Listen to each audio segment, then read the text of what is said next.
Alright, so we are going to learn how to manipulate faces and body parts to make really surreal pictures here.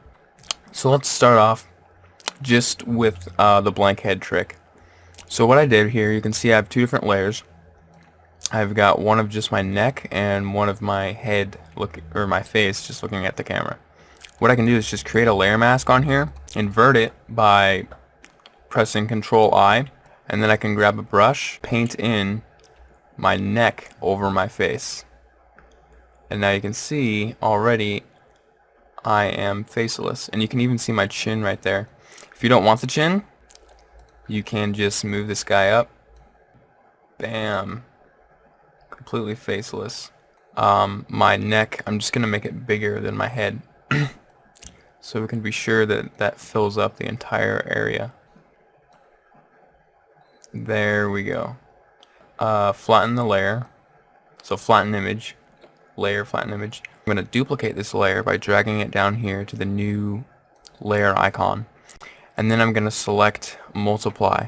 Is just desaturate it. And then I'm going to click auto contrast on that layer. Made it just a little bit more kind of dark looking and spooky. So yeah, pretty weird stuff, but again, it's really fun. Alright, so this one's going to be really fun.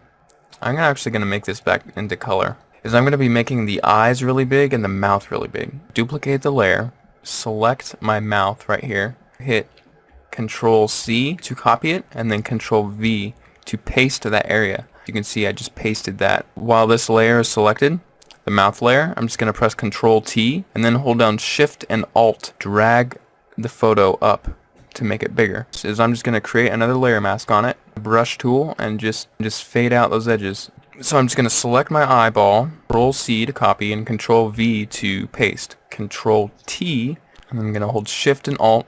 Alright, push Enter to paste that in there. We're just going to create a layer mask and get rid of those hard edges.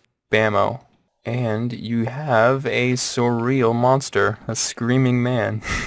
Like a layer flatten image just to put all those into one. Now what we're going to do is combine body parts. Like for instance, this picture I made from all these different pictures that I took.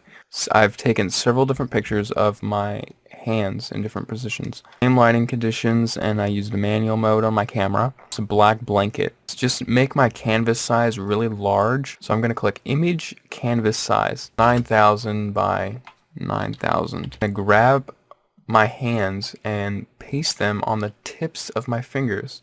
Using my quick selection tool, quickly select my hand. What I'm going to do is just delete the background. I'm going to right click in this and click select inverse. So now I'm free to press the delete key on my keyboard. And now what I can do is just drag and drop this onto my hand, coming out of this finger. What I'm going to do is change the transparency of it to about, I don't know, 50%. So what I'm going to do is just grab my pen tool really quick and just make a selection around my finger really quickly. Right click, make selection, click OK, and fill that in, or just press the delete key. And then there, got that edge done. Now I'm going to do the other one. Another thing that you can do if you want to, and then press Control T, and then right click and click warp. This way you can actually bend your wrist into your finger. Is put the transparency back up to 100%, create a layer mask right here, and now I'm just going to fade in my hand coming onto my finger. Just like that.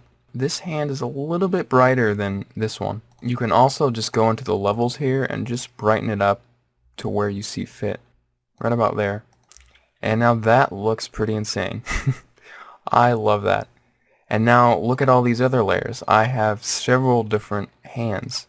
So you can guess that after a while, you can make hands coming out of every single finger, and then from there, you can make even more hands coming out of those fingers. So that's a classic thing that people have done in the past. Ah, but wait, there's still one more trick I forgot to tell you. Using content-aware scaling, you really mess up your head. Is take a picture of ourselves and press Control A. We're going to click this content-aware scale. You can select the edges, shrink it or expand it, morph your head, and what it's doing is taking the empty areas, shrinking just those areas down, and the areas with a lot of detail, it's going to try to preserve. Bam, look at that. So let's try stretching it out really quick. Crop this. Just going to select my head, edit, content-aware scale. Look at this. See that? That is just so funny. So have fun with that one too.